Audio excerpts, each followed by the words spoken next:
Halo guys, Assalamualaikum warahmatullahi wabarakatuh. Perkenalkan, kami dari kelompok 3. Saya Ridwan Nur Rahman, Ayuni Nurul Tilawati, dan juga Hasni Nurhayati. Kami di sini akan membahas materi PAI pada jenjang Madrasah Sanawiyah kelas 7 pada mata pelajaran Sejarah Kebudayaan Islam.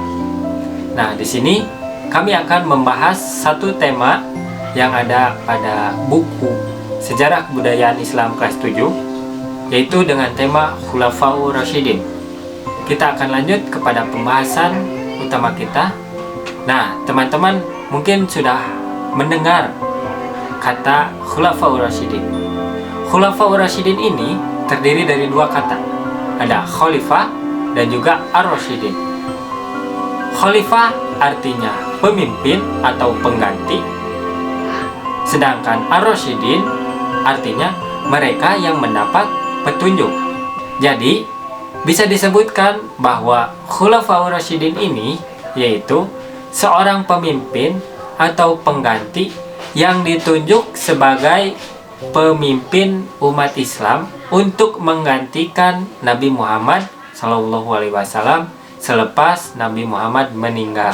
Khulafaur Rasyidin ini terdiri dari 4 sahabat Nabi.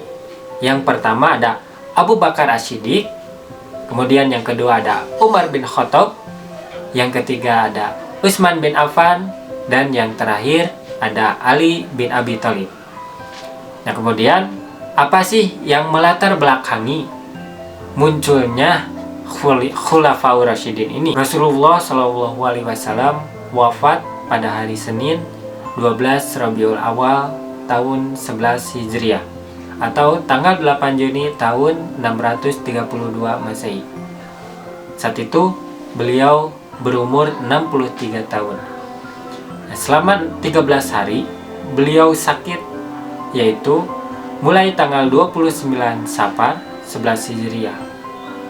Pada hari itu Rasulullah SAW menghadiri prosesi pemakaman salah satu sahabat Nabi di pemakaman Baqi. Sepulang dari pemakaman Baqi, Rasulullah SAW jatuh sakit. Jelang wafatnya, beliau sudah tidak mampu lagi untuk menjadi imam sholat 5 waktu, sehingga Abu Bakarlah yang dipilih untuk menjadi imam menggantikannya. Nah, perselisihan antara kaum Muhajirin dan kaum Ansor muncul sesaat setelah Rasulullah SAW wafat. Situasi di kalangan kaum muslimin pada saat itu sempat kacau karena perdebatan siapa yang akan menggantikan Nabi Muhammad SAW. Itu disebabkan Rasulullah SAW tidak menunjuk siapa yang akan menjadi calon pengganti beliau. Maka terjadilah perdebatan pada saat itu. Kaum Muhajirin dan kaum Ansor adalah dua kelompok yang merasa paling berhak untuk menggantikan kepemimpinan umat Islam ba'da atau setelah wafatnya Rasulullah SAW. Kaum Muhajirin mengajukan sahabat Nabi yaitu Abu Bakar As-Siddiq sebagai kandidat pemimpin yang akan menggantikan Nabi Muhammad. Kaum Muhajirin adalah pengikut pertama dan berjuang sejak awal dengan Rasulullah SAW. Sementara Abu Bakar As-Siddiq adalah orang yang ditunjuk untuk menggantikan imam saat sholat 5 waktu ketika Nabi Muhammad sedang sakit. Kemudian ada dari pihak lain, dari kaum Ansor. Nah, pada saat itu kaum Ansor merasa paling berhak karena Islam dapat berkembang dan mengalami masa kejayaan setelah Rasulullah hijrah ke Madinah. Nah, mereka mencalonkan satu nama, yaitu Sa'ad bin Ubadah sebagai kandidat pemimpin umat Islam. Nah, perselisihan itu dapat diselesaikan dengan baik oleh sahabat Nabi, yaitu Umar bin Khattab, dengan berbagai macam argumentasinya. Kemudian ia membaiat sahabat Nabi yang ditunjuk oleh kaum muhajirin, yaitu Abu Bakar As-Siddiq, dan diikuti oleh Sa'ad bin Ubadah. Langkah pertama yang dilakukan oleh Khalifah Abu Bakar As-Siddiq adalah memimpin prosesi pemakaman Rasulullah SAW pada malam Rabu di tempat di mana beliau wafat, yaitu di kamar rumahnya bersama Aisyah radhiyallahu anha. Penamaan Khulafaur Rasyidin ini berdasar pada hadis Nabi yang mengatakan bahwa Islam akan terpecah menjadi 73 golongan. Semuanya di neraka kecuali satu, yaitu yang mengikuti sunnahku dan para sahabatku. Dalam Quran surat Al-Baqarah ayat 137, yang artinya, dan jika mereka beriman seperti keimanan kalian, sungguh mereka telah mendapatkan petunjuk. Nah, maka dari itu, latar belakang munculnya Khulafaur Rasyidin yaitu untuk menggantikan kepemimpinan Nabi Muhammad SAW setelah wafat untuk memimpin umat Islam. Kemudian, dua kaum yang tadi antara kaum muhajirin dan kaum ansor mencapai kesepakatan untuk memilih Abu Bakar As-Siddiq sebagai khalifah pengganti Nabi Muhammad setelah beliau wafat. Assalamualaikum anak-anak. Hari ini kita akan membahas tentang 4 sahabat Nabi yang sangat luar biasa. Mereka adalah Khulafaur Rasyidin, yaitu orang yang memimpin umat Islam setelah Nabi Muhammad wafat. Yuk kita kenal satu persatu. Yang pertama, ada Abu Bakar. Nama lengkapnya Abu Bakar As-Siddiq. Beliau lahir di Mekah tahun 573 Masehi. Abu Bakar adalah khalifah pertama dan sahabat Nabi yang jujur dan setia.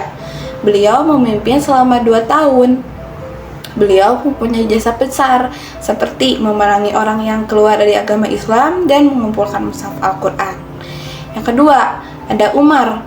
Nama lengkapnya Umar bin Khattab. Beliau lahir di Mekah tahun 584 Masehi. Umar adalah sahabat Nabi dan khalifah kedua yang tegas dan adil. Beliau memimpin selama 10 tahun. Pada masa Umar, Islam tersebar ke banyak tempat, seperti ke Persia dan Mesir. Beliau juga yang pertama memulai penanggalan Hijriah loh. Yang ketiga ada Utsman. Nama lengkapnya Utsman bin Affan. Beliau lahir di Mekah tahun 576 Masehi. Utsman adalah khalifah ketiga dan sahabat Nabi yang dermawan dan lembut.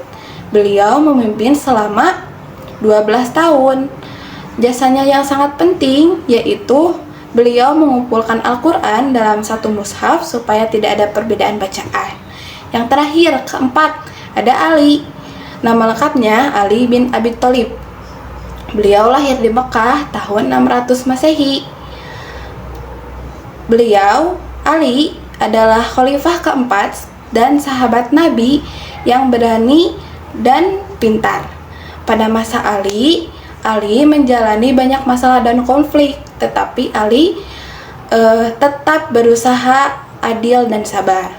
Nah, anak-anak, 4 itu tadi adalah Khulafaur Rasyidin, Abu Bakar, Umar, Utsman, dan Ali.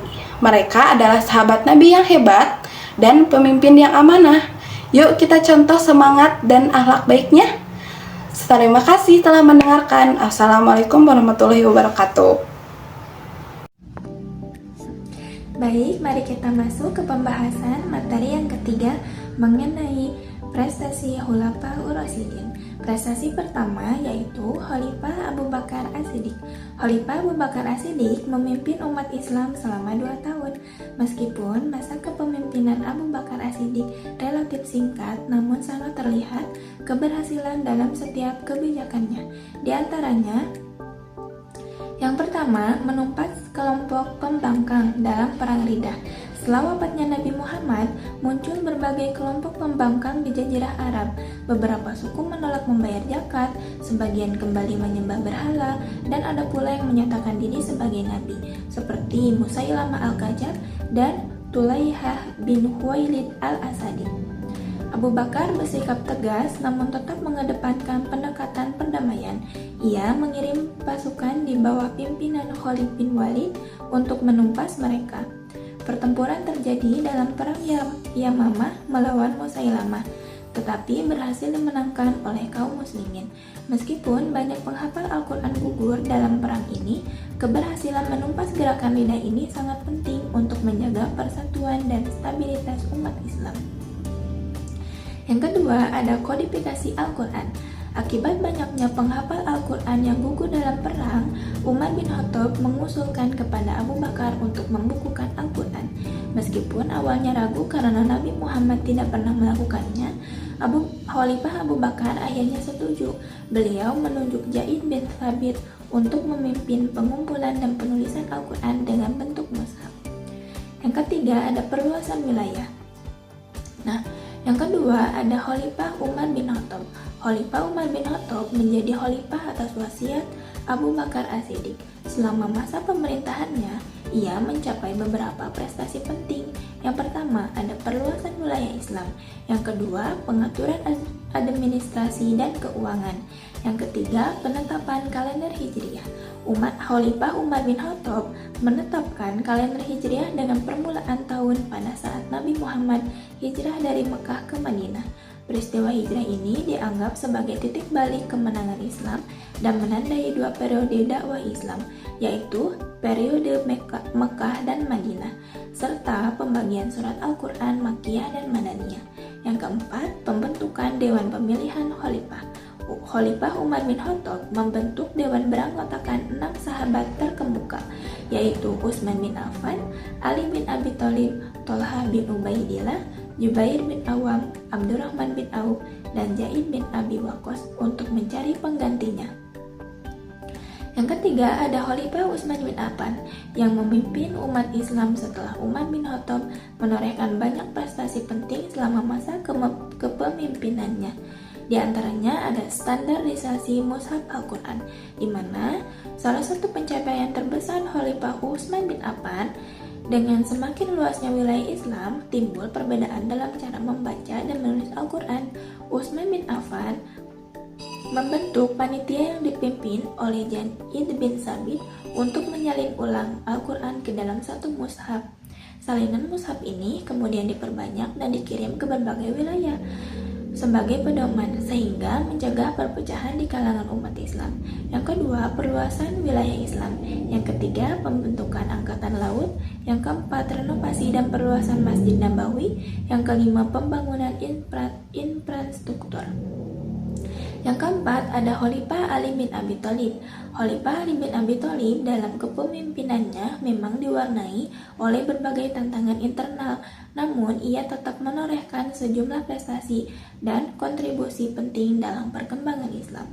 Yang pertama, ada pembenahan administrasi dan keuangan negara. Yang kedua, penggantian pejabat yang kurang cakap. Yang ketiga, memajukan bidang ilmu bahasa seperti nahwu. Yang keempat, pengembangan kota Kufah sebagai pusat ilmu pengetahuan.